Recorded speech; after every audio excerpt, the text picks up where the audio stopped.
Petrol diesel రేట్లు పెరిగినాయంటే పెంచిరు. మన state లో ఫస్ట్ ట్యాక్స్ ఎక్కువ, సెంట్రల్ గవర్నమెంట్ నార్మల్ గానే ఇస్తుంది, స్టేట్ గవర్నమెంట్ తగ్గించాలి.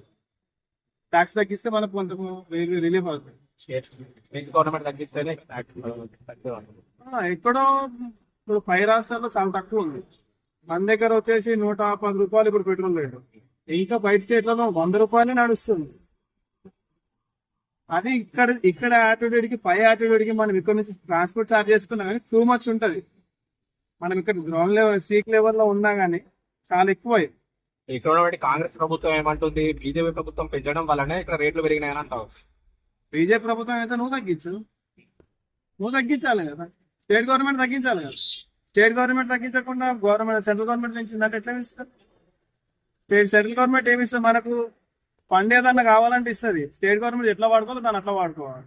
అనవసరమైన వాటి మీద పెంచేసి లెక్కలేని మాకు చేస్తే అది కరెక్ట్ కాదు.